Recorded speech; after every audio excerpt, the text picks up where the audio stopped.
show. Happy Friday. It's a good day to go to the movies, right? We're going to have Richard Roper that's going to come in and give us a review of the movie that I'm anticipating, The Judge. Yeah, and I've already seen The Judge. I know, and I really want to see it because you saw it and said it was great. I loved it. I mean, Robert Downey Jr. is terrific with Robert Duvall. First time they're together. I'm curious to see what Richard's going to say, but I thought it was a fantastic movie. The movie is actually based in Chicago, and I watched it with a bunch of Northwestern students, and in the movie, Robert Downey Jr.'s character says that he went to school at Northwestern. Oh, and they went nuts. The entire theater erupted.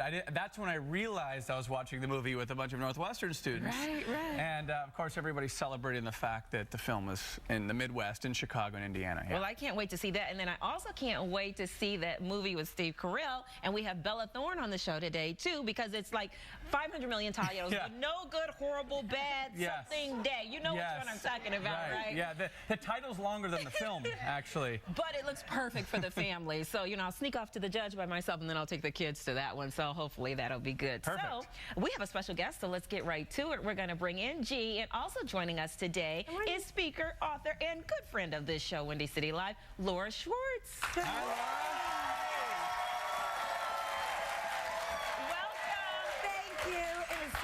We're hair girlfriends, although today we were having a conversation because it's like, I have mine down today. This is because Ryan loves it. Yes, this has been my new favorite. This Didn't is you like his this new audience? favorite. I love it.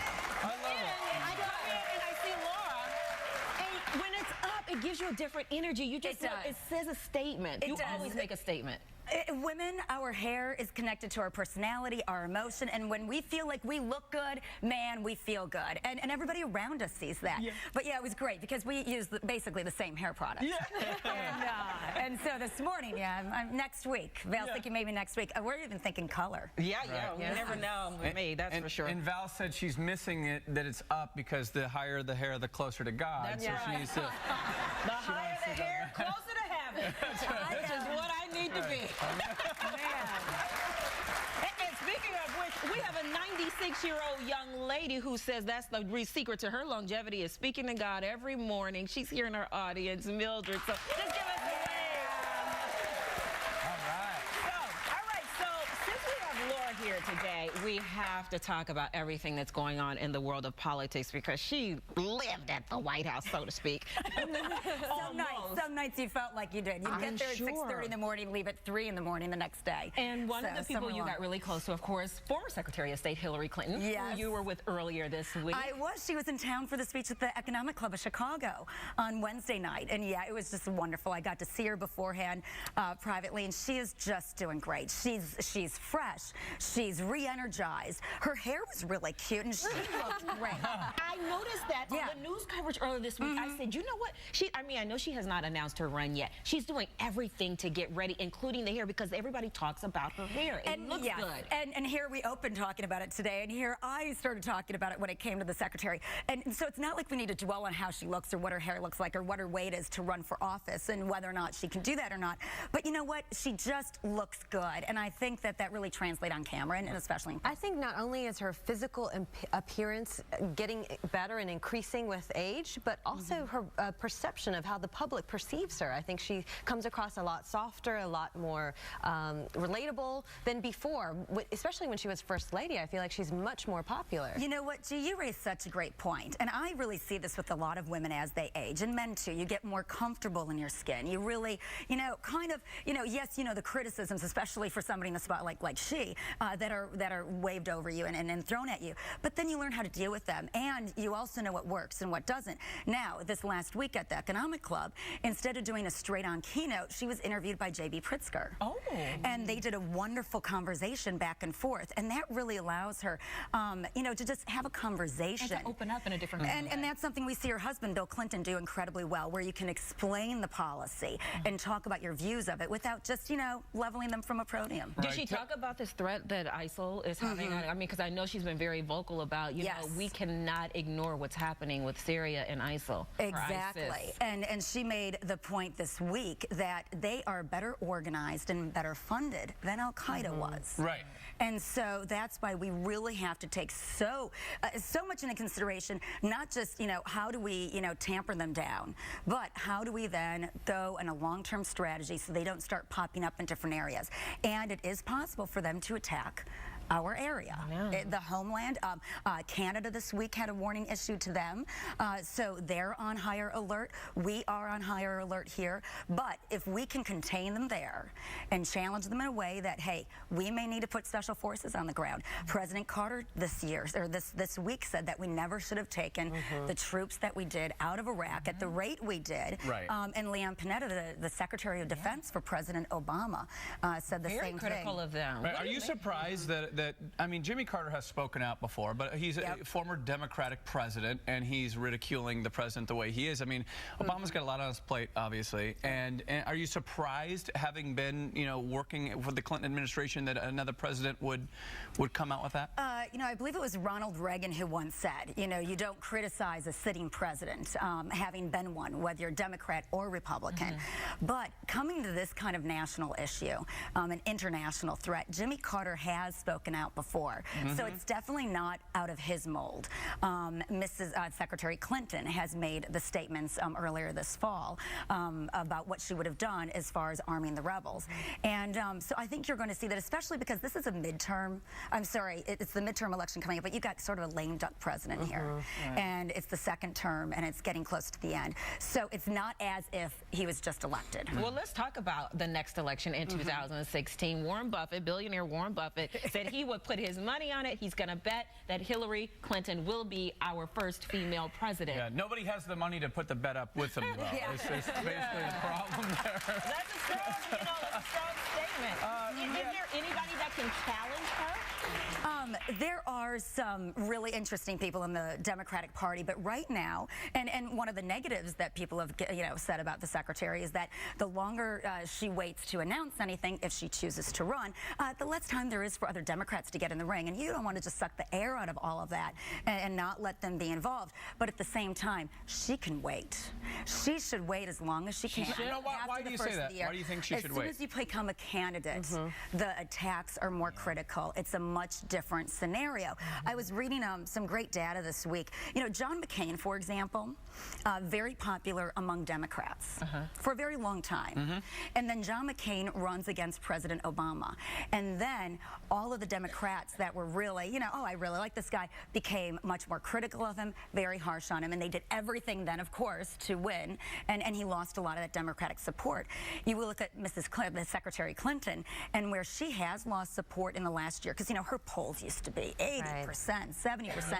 They're a little bit less than that now, but when you look at the support that maybe has left her, have been the Republicans, because, and just some of them, but the hard party line folks, they might think, oh, you're fantastic, but once you become the nominee, once you are the threat, and then... there have already been some missteps, the comment about, of course, being broke is a relative term, but her saying that they were dead broke after they left the presidency, her comment about not having driven, although a lot of people, and especially in New York, certainly don't ever drive or know how to drive. But so you're saying the longer the campaign, the more potential for these missteps. Absolutely, and they get magnified to a different proportion. It was great this week. Mayor Emanuel was joking around with her about being dead broke.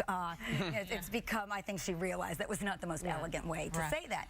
Well, with that being said, though, when you think about Mrs. Clinton, of course, there's Bill Clinton, who's been mum lately because, if she does start, make her announcement early, he really has to keep quiet because he can't make the headlines. And so he's like, there's a quote from here, if I can find that real quick here, that says, quote, "The great thing about not being president anymore is you can say whatever you want, unless your wife might run for something." And we all know he kind of needs to just keep quiet and lay back because we don't want him to potentially mess it up for her. Right, and he kind of got her in a little bit of trouble before, right? By speaking, during the primaries back in 2008, or I should say even 2007, there were a few things that he said that were a little harsh that really detracted from her message. He certainly doesn't want to do that now, especially in the run-up to her decision and announcement. So he's smart to be quiet. Very smart. And as much as President Clinton loves to talk on every issue and at length and in detail, he also realizes when it comes to politics and the media what he needs to do to support her in this decision, what he needs to back off that will also support I was just going to ask, how in the world does that camp manage him? How do you manage President Bill Clinton? Because solitary confinement. You don't. He would love for a law to go into effect that would allow him to be president again. Oh my gosh. If you saw him speak at the Democratic National Convention the last time around, he was first of all, he was unbelievable. I mean, unbelievable as far as he was an incredible speaker, right? It was almost like he was running again, and I think he has even made comments about that. About the rule. Oh, I would love to see Bill run against Hillary in the primary. It's too bad that just couldn't happen. Or what a ticket! What a ticket! Which, honestly, if if Secretary Clinton runs, you know, then maybe we'll get a little two for the price of one. Can Bill run? Can Bill run for vice president? Yeah, I believe he can.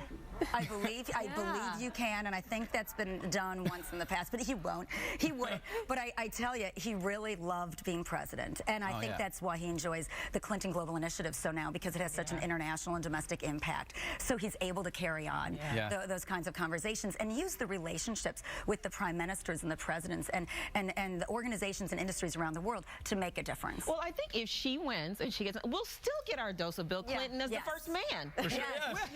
And can you think about all his initiatives? You know, like how the first ladies always take on their platforms. I wonder what former President Bill Clinton's platform would be as first man. That would be interesting. That would be interesting. And the Oval Office will probably be imploded.